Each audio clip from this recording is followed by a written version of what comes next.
Well, good afternoon, everybody. First, I must apologise. I've got an awful cold, so keep your distance. But I have stood alone to my deathbed to be here today, so you'll all be pleased about that, I know. I'm obliged to inform you that this meeting is being videoed. Members of the public are entitled to record the proceedings, and are requested to give prior notice so that any additional measures that may assist can be put into place.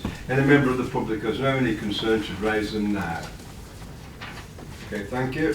First item then is apologies for absence. None. Michael. Oh yeah, Michael. Let's not apologise. Sticking down to the two disclosable pecuniary interests. Has any member got any interest to disclose? No?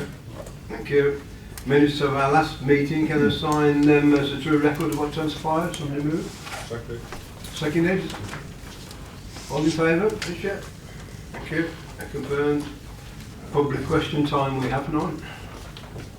Items from scrutiny, we have two. No?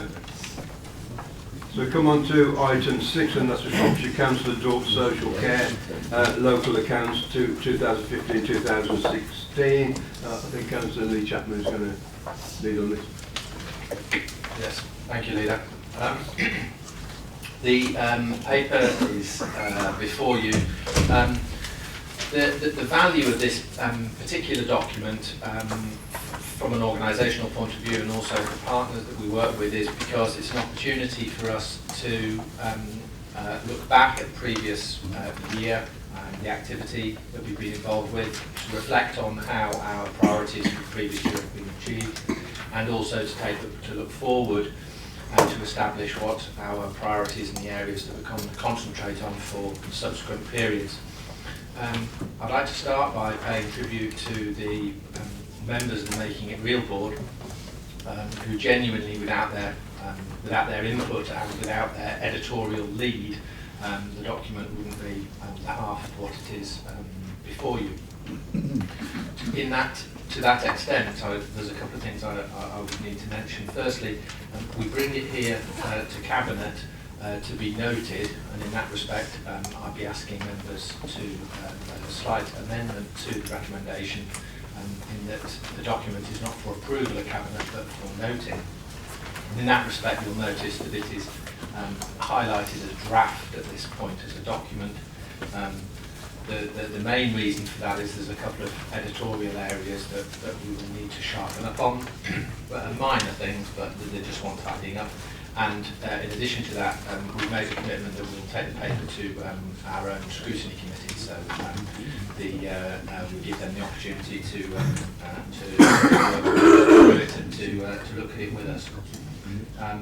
The local account in practice as a document from a local authority point of view isn't a statutory document. It isn't something that we're required to produce, but it is widely recognised as being good practice, and I think that we've seen the benefit over the few years that we've been producing the document, how it provides that broad overview, but also I think it goes into the detail of what the reality of what we find ourselves doing on a day-to-day basis, and also pays tribute to those partners that work very hard with us. And so the editorial style around the stories and the case studies really demonstrate the range of interventions that we get involved with and the partners that we work with. So on that basis, I'd like to propose the recommendation with the amendment that it is to note as opposed to approve. Thank you. Yeah, is that seconded? Right, does anybody want to speak to that? Pardon? I don't know. Whichever. Thank you, Chairman. Just to say that I think this document is really helpful, and that's quite a mild word for me to use.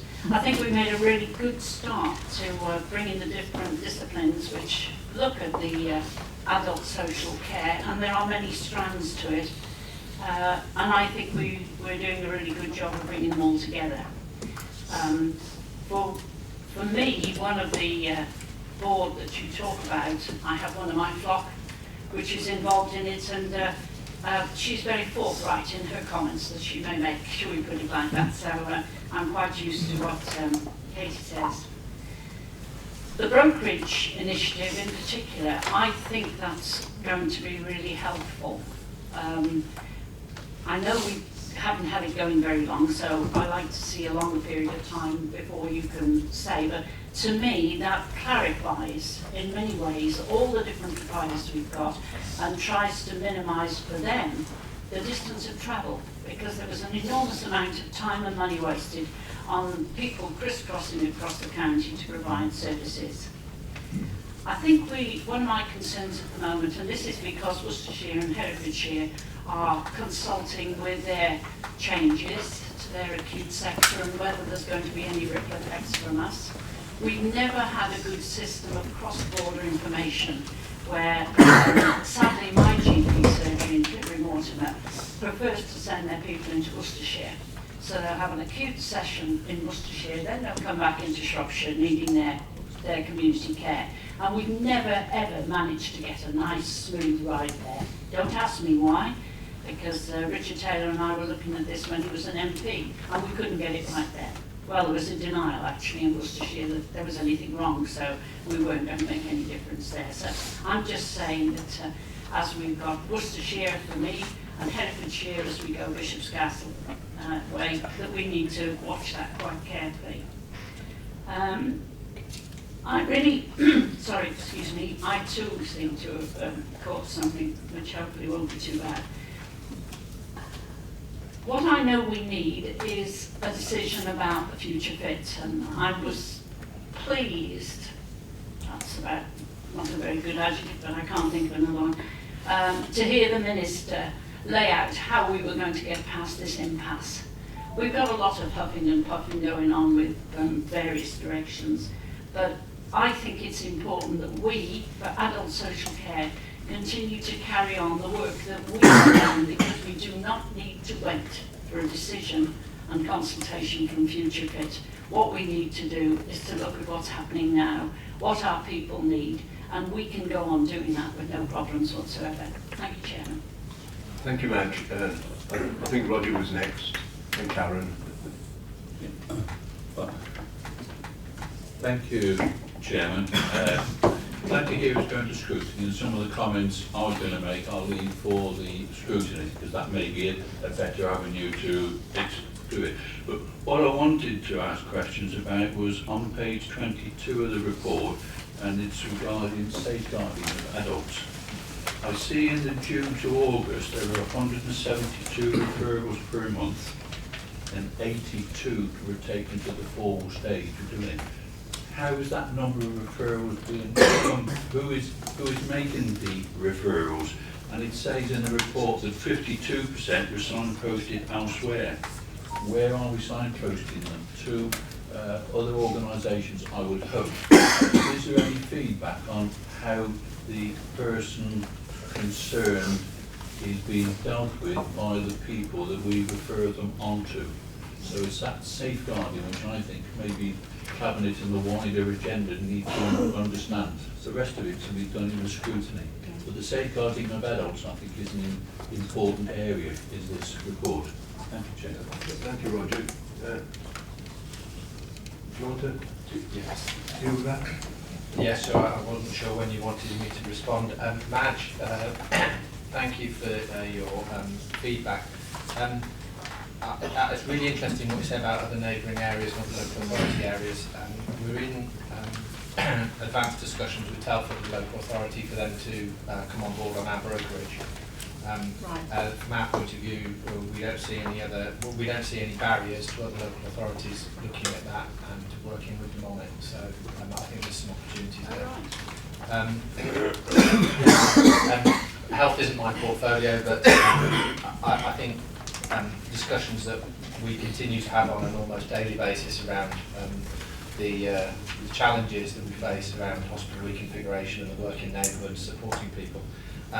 I completely agree, and I think from a local authority point of view, I think we're very fortunate in that our chief executive is leading on the neighbourhoods work stream for the STP, and that's absolutely where I think we should be concentrating our resources, both from a time and from any financial perspective. So absolutely, and we should and will be getting on with it, because that's what needs to happen. Thank you for that. Okay, Karen? Thank you very much. I just, as the portfolio holder for health, I completely agree and endorse what Lee has just said about the importance of the neighbourhood work and the community work. In fact, colleagues around the table have been saying for some considerable time that actually we should be looking at the community fit, although it's not called that anymore, as alongside, if not before, the future fit, the acute reinvigoration, looking at actually what the provision is in the community. And that's where we're most closely aligned, and that's where we in the local authority will see the greatest benefit. But my question was actually for Lee, and I'm sorry, it just popped into my head, was actually, this is a fabulous document. It really is informative. It gives a very, very clear overview of what we in the local authority do in our social care. I just had a quick word with Rod, and I said, does this go to the CCG board? And Rod said he's not seen it, so I think if it doesn't go to the CCG board, it should go to the CCG boards, and we should be then asking them to take it down to the locality, the area, the local area forums of the GPs, because actually it references in the document the resilient community work that Kate Garner is doing in promoting the preventative strand and that piece of pilot work in Oswald Street. We're already out there talking to them, and this actually would be a great background document for our GPs to actually reference. Okay, do you want to answer? Yeah, thank you, Karen. We can certainly do that. I think we'll wait for scrutiny to feed back to us on the document, and then we'll take it from there. Roger, I absolutely agree with you. From our point of view, safeguarding is absolutely our highest priority. It remains as such, and the issues that you refer to in relation to those numbers have already been to scrutiny. So we continue to take reports on our safeguarding process through scrutiny. And I think, to me, I think what's really interesting is that we've held a number of events around safeguarding recently, which I've been a part of. The CARE Act has brought about a change, both in terms of the way that safeguarding is administered, so we now have a board that's based on a statutory footing, which it wasn't previously, but also that as a local authority we have our own adult safeguarding board, which historically we shared with Telford and Wrekin, and we have our own independent chair. But I think the approach that is set out in the CARE Act around safeguarding really does not just talk about personalisation in safeguarding as a tick box exercise, but also gets down to the roots of the reasons why people make unsafe decisions. And I think that we need to be absolutely sure that we support people to make the right decisions around safeguarding and around their own personal safety and their own personal relationships, but also that the process is robust and fleet of foot enough to us to respond to those issues where we know that, or we become aware of situations where adults are at risk, and we need to be absolutely sure that we respond to that appropriately. So yeah, absolutely agree with you, Roger. Our highest priority. Thank you. Cecilia, you wanted? Yeah, thank you very much. Lee, I just wanted to say that I think the Shropshire Choices website revamp has been very good. Our local joint committee had a presentation on it by our community enablement officer, and there's no doubt that it is. I mean, so often when these websites are launched and they say they're easy to read, actually you get lost halfway. But I have to say this actually does follow a very logical path, and I think will be easily understandable, and I hope that enough people know about it. And I'm just wondering whether you have actually advertised it out through things like the parish magazines, because this will have could be a real help to people living in rural areas who may have newly arrived and just don't know how they access this kind of information.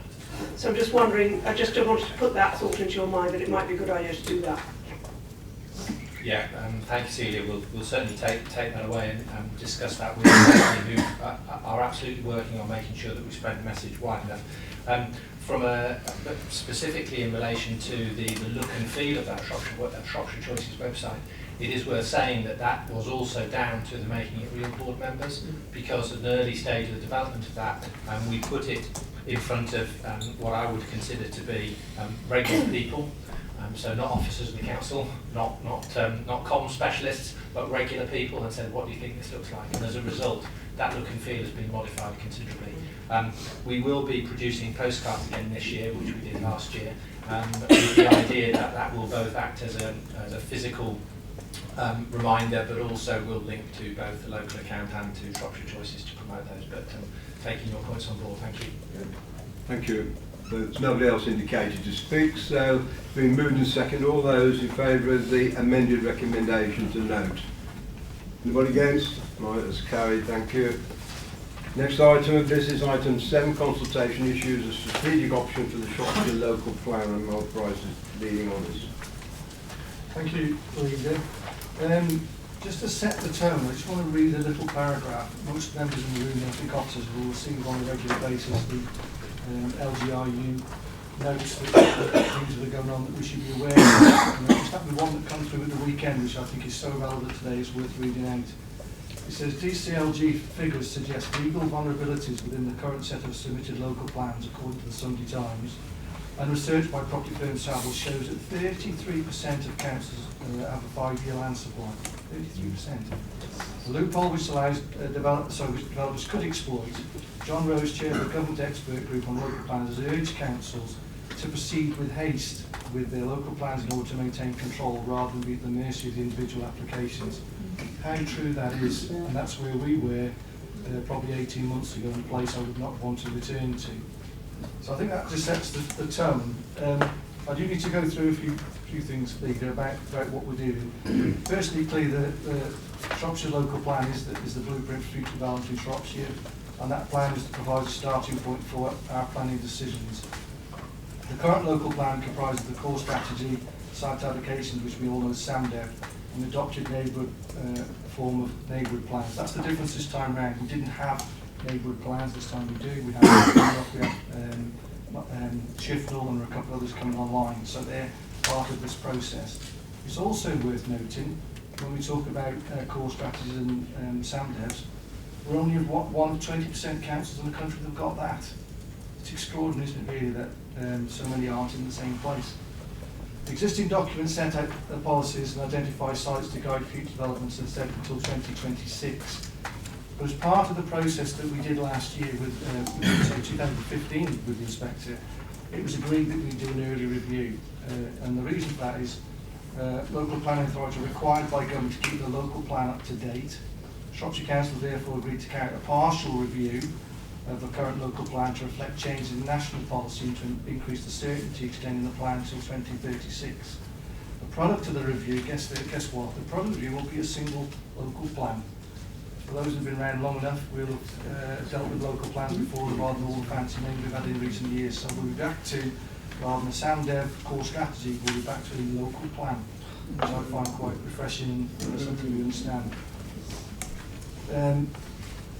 The local plan review will provide an up-to-date and deliverable plan for Shropshire, and this will help maintain local control over planning decisions by ensuring that Shropshire policies and proposals remain at the starting point for decisions about development in Shropshire until the period 2036.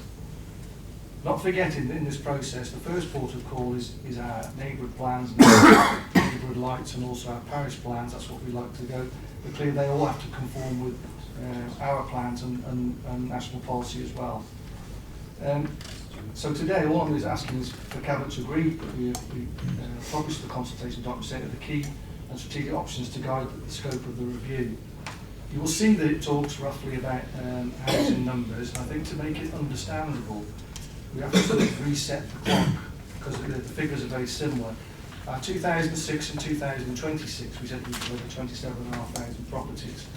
If you reset the clock and we start at 2016 to 2036, we need 26,250. They're very similar.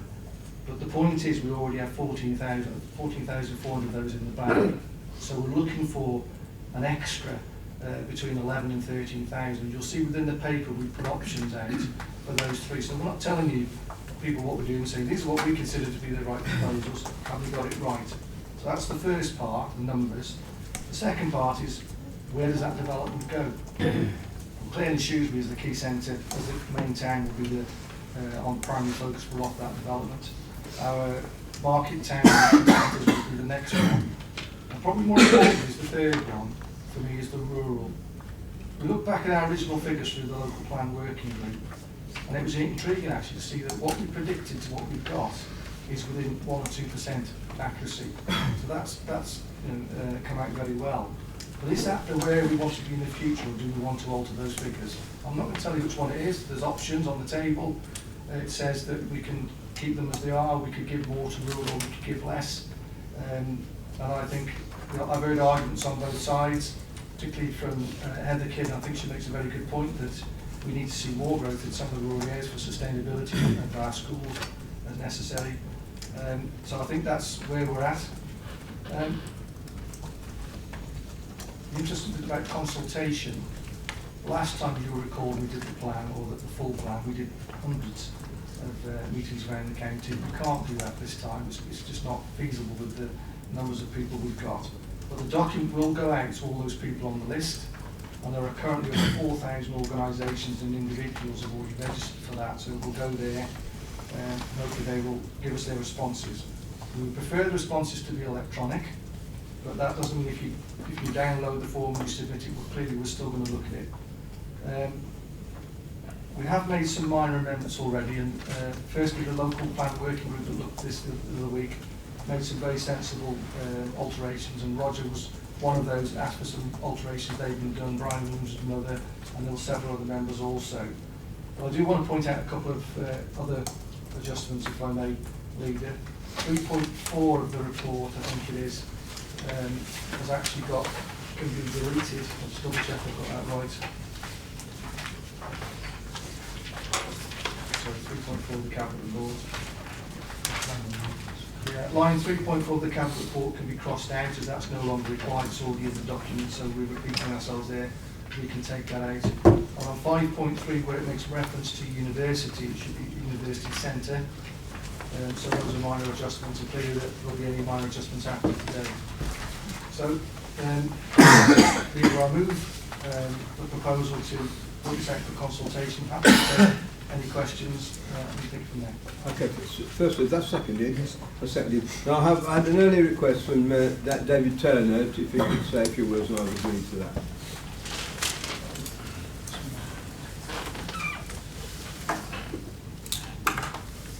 Yeah, thank you, Leader, and thank you, Mal, for that presentation and your assurance that neighbourhood development plans, and for Much Wenlock in particular, recognising this report is about approval for consultation on the issues and strategic options stage.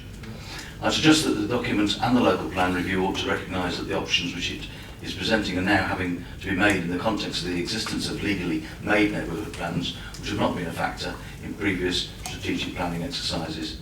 This requires a recognition that the neighbourhood plans are special documents which have separate credibility through having to pass a number of conditions before they're adopted, and these conditions require them to go through stringent tests for community engagement and delivering sustainable development for a particular place, something which I recall very clearly in Much Wenlock. Whilst community-led planning in Shropshire has long been encouraged, more comprehensive and formal neighbourhood development plans have primacy in consideration of planning applications. I do hope both the neighbourhood plans and the local plan will share Shropshire Council's ambition to be able to manage growth and development pressures. The fact that the neighbourhood plans are very recent documents gives them a high degree of relevance in informing the direction and options for the local plan. I note and welcome that reference is made at 412 in the appendix, apparently inviting neighbourhood plans promoted and supported by parish councils if there are local aspirations for a range of development, such as open market housing. Nevertheless, I'd like your assurance, please, Mal, that officers will hold informed discussions with those areas with adopted neighbourhood plans, such as Much Wenlock, as part of this important consultation. Thank you, Leader. Okay, Roger. Thank you, Chairman. Welcome the document, and I welcome Mal's approach in involving others with the discussion, and I think it has helped it. Had another read of the document since, and hearing Mel say there's 11 to 13,000 in the bank. Sorry, Look.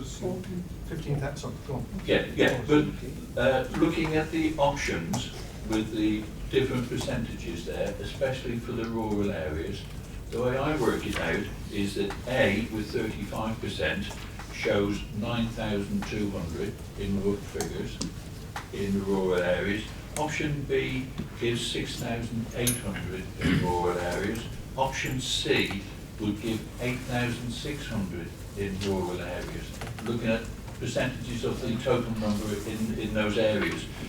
I'm not sure how that affects the 11, whatever it is, in the bank for the rural areas for the future, and I think that will need to be highlighted during the consultation with the rural areas. So the options A, B and C isn't only the total number, it's the number that could be done in the rural areas, because in the rural areas it is all over Shropshire, they will not be specific, so parish councils, I think, will need to be aware of what they are being asked to make comments on, and also about clusters and hubs and their future and how to take that forward so that we can try and make the local plan really, really local. I am still disappointed though that in the economic priorities, and I've been down there before and now I know where I think I'm going when I talk about Turin and Ironbridge Power Station site. They are in 1.7, which says it could include them, but in the section which covers economic, they're not mentioned. And I think that would be good to actually highlight something to say that they could be there, because for me and the future of Shropshire, we need to make best use of the big areas that could be used for large economic developments in the county. And the biggest one that will come forward in the short term may well be Ironbridge Power Station site. Thank you, Chairman. Okay, Alan? I don't know if this is working or not. Okay,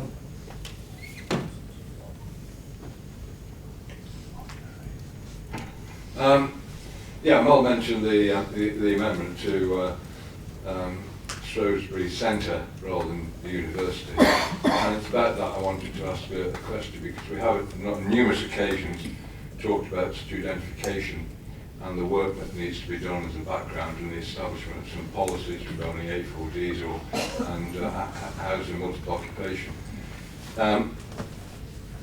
I can't see any reference to that concern within this paper, Mal. Is it going to be considered as an issue, and under what auspices? Because when we came to certain conclusions about it, it was said that that would be taken account of in this renewed consultation on the Sam Devon local plan. So, is there anything in it that will apply minds to doing the research and coming up with some policies in that respect? Do you want to answer those that so far we've got? I'm happy to go. Firstly, to David Turner. David, thank you for your comments with regard to neighbourhood plans.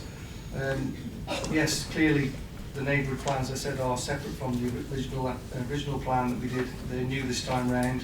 They do have more weight because they've been through the process and as you spoke of. What I can tell you is that the officers have already spoken to Schiff, and I understand, and they've got arrangements in place to speak to Much Wenlock, so they will be doing that. Also, it's a question of neighbourhood plans can become out of date just like local plans, so clearly they need to conform. Wenlock's, I can't believe Wenlock's is actually nearly 3 years old, am I right? Yes, this 3 years Yeah, old. I can't believe where that time has gone to. And the advice I've been getting from officers to neighbourhood plan reviews is that clearly with us doing the process we're doing, it wouldn't be appropriate for any of those to be updated at the moment, but to do a light touch review to show what your neighbourhood plan is about, and is it delivering what you expected it to with regard to the local area, and I'll leave that one with you. I do have some concerns, just picked up a couple of things recently, that perhaps we have an issue with development management and we're not picking up, or perhaps we're picking up but not mentioning the role of parish plans, neighbourhood plans, light and neighbourhood plans in the reports that we're putting to committee. So it appears, I think, to some of the locals that they're not being considered. I don't think that's the question. I think they are being considered, but they need to be recorded as such in the development documents. I've already picked this up with the EKIL, but I'm going to pick it up again. But I just mentioned it to you just from an interest point of view. So yes, neighbourhood plans are very much at the forefront, and they will be consulted with, I say, shortly. Roger, you make a very valid point. One I accepted at the local plan group. So I'll jump on there. The role of Ironbridge Power Station and the other ones at Turnhill, etc., should be identified within the plan. We've done that. We've done on one section. We clearly perhaps need to look at that and put in another section. Adrian's listening, so he'll fix it up as well. And I think the one you mentioned about the development numbers, I think is crucial. And again, I think I need to go back and look at that, because although we've got the numbers now, it is relative to where those numbers are, because it will have a bearing on how people think and how they respond. So again, I'm not sure how I'll break that down, but Adrian's listening and picked it up. Alan, University Centre Shrewsbury, I'm not sure. Again, I'll have to, if Adrian wants to speak, he can. If he doesn't want to. What I would just add is that most of the stuff with the universities will be covered on the housing SPD, which went out for consultation and came back, and we've got to make more amendments on that and shortly to go out again. And the other part that we picked up is through public protection, and they're aware of that work, and I spoke to them only recently.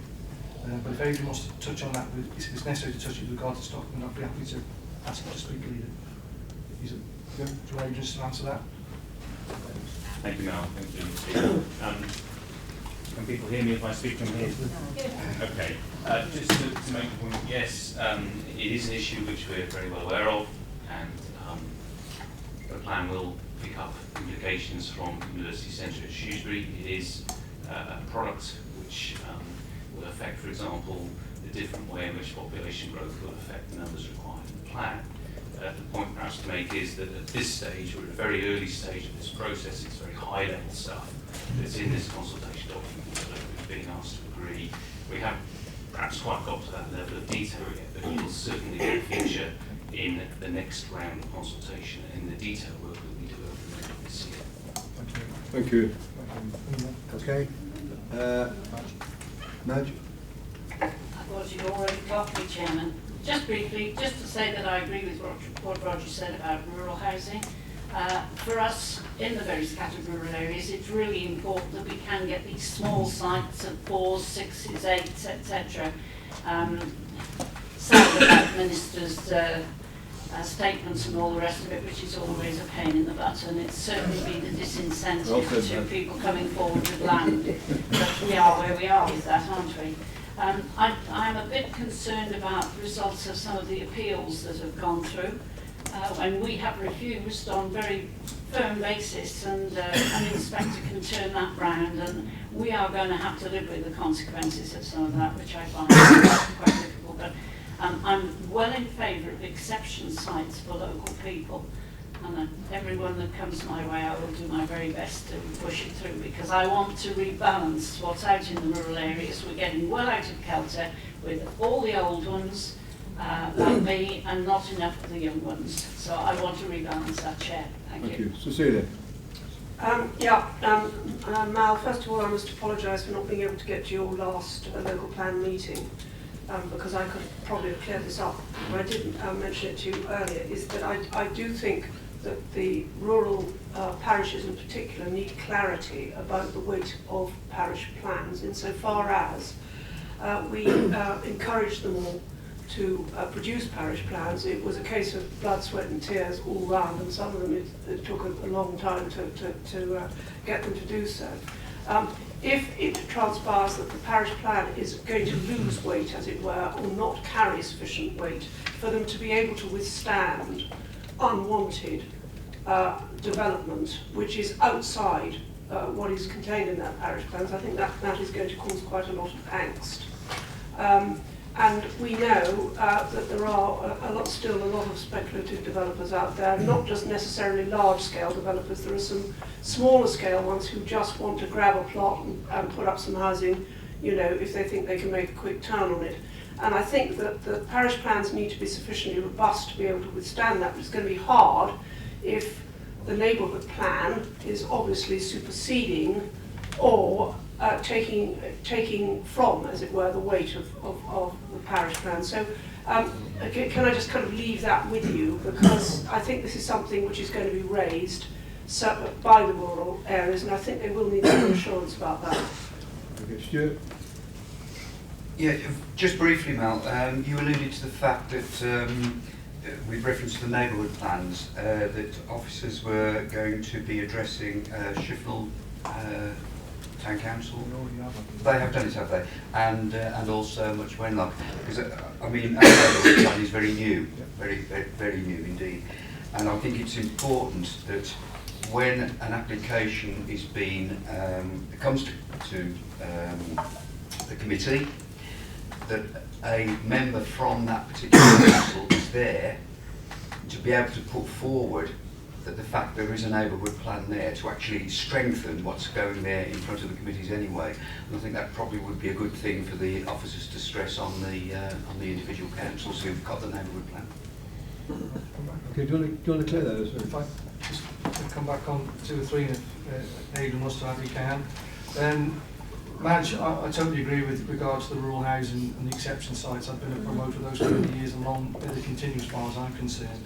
What I would do is just refer you to 1.12 of the document, and then little 4, where it talks about the role of the key towns, etc., but also goes on to say, so little 5 it should be, support rural communities through the delivery of local housing and employment opportunities appropriate to the role, size and function of each settlement, which I think is absolutely crucial. So it's got to be proportionality to where they are. So that's good news. Cecilia, the weight for rural parishes, we've always given weight to rural parish councils, whether they be parish plan, a neighbourhood light, or a full neighbourhood plan. But clearly the full neighbourhood plan has got the weight because it's been through a referendum. I think the issue again for me, as I said before, lies more to do with DM, because wherever you go, you should, and it goes to Stuart's room, you should be taking note. Your first port of call should be your parish plan light, and your neighbourhood plan. I'm sure that officers are doing that, but not making record of that within the reports. And that's when you have the issues when it goes to committee. I think Madge should have picked up on the appeals. Yes, it is annoying when you get committees and council decisions or delegate decisions overruled by appeals, but it works both ways. You know, it isn't. I mean, I've been challenged this last week about decisions that have been made by committees where they've overturned decisions of officers, not internally, externally, but that's the democratic process. And we have to accept that's the process that we've got. If we lose that, we lose everything. But sometimes we lose, sometimes we win. What I will do is take the opportunity to say that our record on appeals is very good. Oh, I accept that. Yeah, no, and I think, now I'm speaking because I know there are a couple of issues locally, but when we decide to take those appeals further, particularly to judicial review, we have to pick our battles. We have to pick our ones that we do it with. I know we've been successful in some, and I would love to take them all, I suppose, but there's always a risk. And you have to look at the risk, balance the risk against the decision that's been made and what we do in the future. So, but your point is well made, and I do think we're doing okay, but we need to get this plan in place, because I hate to think where we'd be if we didn't have what we've got now. It's unthinkable. I mean, it was bad enough 18 months ago, but I hate to think there's some of these other councils where they're just open to developers and being railroaded straight over. We don't have that issue. Okay, Roger, you want to? Sorry, Roger, you want to come back? Only a quick one, Chairman. There was to echo Cecilia's comment about parish plans. They are not viewed as being very effective in the parishes. We need to ensure that the parishes do feel that parish plans are important for them to continue to update them under the present government guidelines and where we are. Some of them are out of date, but as well as DM, but maybe in this somewhere we need to say that how important they are. I've got some small parishes who are looking at their parish plans. They cannot afford to do a neighbourhood plan, and the question is being asked, so please do. Okay. Can I come back? Absolutely, that's a very valid point, Roger, and one I accept, because we haven't been out there promoting saying neighbourhood plan, because it's just not cost effective for any of our town and parish councils. That's why we did the neighbourhood light. But the important thing you're making is they must be up to date. And I just want to make one more point. Even though I sort of pointed to the DM and saying they haven't recorded the fact, sometimes even if you've got these plans in place, when DM make the decision, they may still come to the same conclusion, which might not support the local plan. I think that's what you have to accept sometimes, because that's the first port of call, but it's not in isolation. You've still got to go through the whole process of our plans and, of course, ultimately the MPPF. Okay. Well, it's been moved to second. All those in favour of the recommendations A and B, please show. Anybody against? Right, that's carried. Thank you. We now come on to item 8. That's the Marshes Business Broadband Grant Scheme. Steve. Thank you, Leader. I've asked some positive news, hopefully for the council. This paper sets out the process for applying for ERDF funding from the Marches LEP pot. We also need match funding for that to unlock the 1.3 million, which is what we're looking for. So we are switching across 843,000, which is left over from the current phase 1 pot. That funding was originally for satellite and infill solutions in phase 1, but that has now been superseded because all properties can obviously get 2 megabytes per second across the county, so it negates the need for the satellite solutions. The scheme which we'll be running is open for businesses to apply for funding towards superfast broadband for their business use. A couple of stipulations of obviously for that funding is that it will either increase employment opportunities or turnover for the company. So really good news for Shropshire businesses, and I anticipate that we will be, if not inundated, but oversubscribed for this scheme going forward. So I move. Is that seconded? Who seconded that? Second. Roger? Thank you, Chairman. I don't know if I heard correctly, but there are many places in Shropshire who cannot get 2 megabytes per second, and it's part of the tender process at present is 2B to try and get them there. They've been told that there's no way that they can do it, and we're waiting for the tender documents to be issued for this 2B in order to do it. And I thought we were aiming for 2019 for 2 megabytes. To hear that everywhere in Shropshire, if I heard correctly, they've got 2 megabytes. I haven't known it. But also wanted to ask a question about this phase 1. I've asked questions before, and I thought that all phase 1 had been spent and it was just waiting for invoices to come out. Now we see that phase 1, some of it was unspent and going to businesses. Okay, but I am concerned about individuals in the rural areas. How are we going to tackle those and those who have not got broadband facility? Steve, do you want to? Yeah, I could come back to that for a minute. Phase 1 is currently closing down. We're in the final throes of working out where we are with that, but we fully expect it to be completed. This funding of 843,000 specific funding for satellite solutions and a basic broadband voucher, which I said previously has now been superseded because of the new voucher scheme, which guarantees 2 megabytes per second to all households across the county. Whether people want to take that up or not is up to them. Phase 2B is looking at the infill solutions, whether that be wireless or whatever technology it may be, which is the newer technology, which will give them a better broadband solution than the 2 megabyte basic provision. Was that both points, Roger?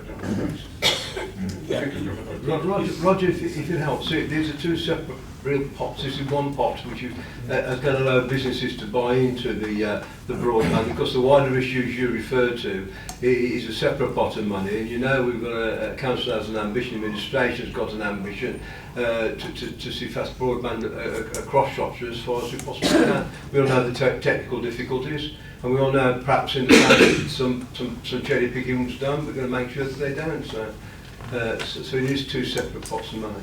Stuart. Yeah, Malcolm, I was going to actually mention that, but I'm quite pleased, well, extremely pleased that that this is purely for business broadband. But if we want to encourage businesses into Shropshire, and we want to, in actual fact, retain some businesses here, it's vitally important that they do have a robust broadband into their properties. So I think this is actually quite a good news story, as opposed to what's happening on the home front, shall we say. I think it's very good.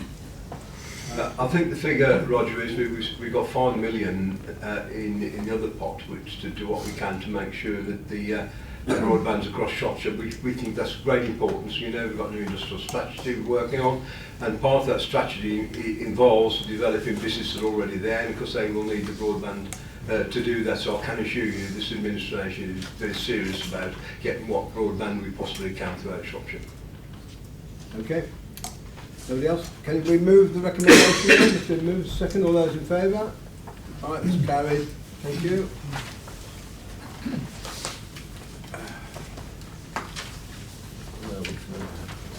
We move on then finally to the school funding formula, Terry Minnery. Yes, thank you, Leader. I shall be brief. I do want to slightly amend the recommendation in front of the report. Before I do that, I'll just say a few words about why.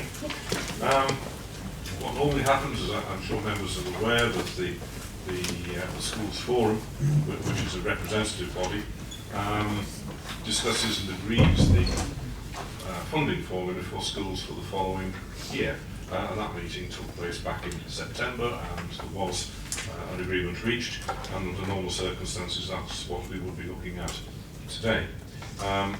As it happened, there was a change. On the 1st of December, the government finally announced their proposals for dealing with the ESG, the Education Support Grant, and the impact of that is going to mean that there's likely to be some effect on the funding which was agreed back in the autumn. Now, we all knew this was coming. There's a forum meeting on the 24th of November, which was prior to the announcement, actually established a task and finish group with the objective of seeing what the implications were of that change and what the implications were going to be for the funding for and that was meant to go back to a meeting of the Schools Forum earlier this month.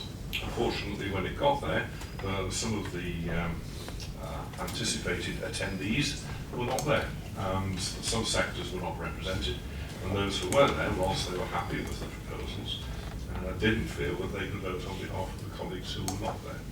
So the matter is now deferred until the next meeting of the forum, which is tomorrow morning. However, that is then too late for it to then come back to us, so that the director can submit the details to the DFE on the 20th, which of course is Friday. Hence the recommendation now is the Cabinet delegates to the director in consultation with myself to accept the recommendation of the Schools Forum. So it's a small alteration to the beginning of the first bullet point, Leader. Thank you. So what's your amendment to the... Simply, it is that the recommendations on page 65 of your pack, at the very beginning of the first bullet point, it says the Cabinet delegates to the director in consultation with the portfolio over the acceptance of the recommendations from the Schools Forum. Right, that's the amendment proposal now. Is that seconded? Yeah. Right, Roger, you want to speak to that? Yes, Chairman. This paper really disappoints me. We were told by government back in 2015 that for 2017-18 the Education Support Grant was disappearing. 2015, 2 years ago, we were told it was disappearing. £600 million was being taken out. Government filed an announcement in December that of the £450 million that was still in place, they were going to remove £400 million of it and just leave £50 million in place. They were withdrawing the £400 million. Disappointed that we are where we are. As I understand it, because of where this council is, the policies has been adopted, there is likely to be a proposal to take £750,000 more from our schools. This administration has not only taken £50,000 from the school when it applies for academy, the council and the people around this table, excluding the ones just down here, did not support the proposal to write to government asking for them to remove schools from the apprentice levy. So the schools are losing money from the apprentice levy as well. By my calculation, as I said, there's another £750,000 being top sliced from the devolved school budgets. I don't know how many pounds it is per pupil. We have a number of very small schools who are on a knife edge. And your administration, this council, are not supporting them. They're taking money away from education, from the front line, from the schools. Maybe because of government policies, whatever, but the government signalled in 2015 they were going to stop this. And also, I thought that if their schools funding formula was going to be altered, it had to be subject to a consultation.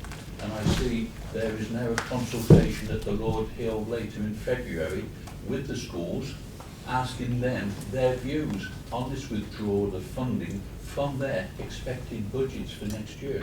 So I am disappointed. We are where we are. We need educational support services, but how it's going to be funded now? From schools, from their hard-pressed budgets. They don't know it's coming. It will come in like a steamroller down the road to them, and it will hit some of them quite hard. Thank you, Chairman. Well, given thinking there's an election looming shortly, I believe that speech. Do you want to reply to that, David? I'll just briefly respond, Chairman, because I don't know where you're getting those figures from, but they're not the figures that have been given to me. I mean, for a starter, the amount that was agreed to be levied on schools for the academy was 25,000, not 50,000. The information I have is that the shortfall that our schools will be discussing tomorrow is 500,000 and 750,000. And as far as the consultation that's coming up in February is concerned, that's a consultation on the funding formula itself, which was the subject of the discussions last September, and there's nothing to do with the ESG reduction. I think anybody who speaks at these meetings should get the facts right, because it could be misstated in the press, incorrect figures, and I believe, David, your figures are correct, and I'm sure you will redress that. It's been moved and seconded. All those in favour of the recommendations? Is anybody against? That's carried. Thank you. Thank you for your attendance.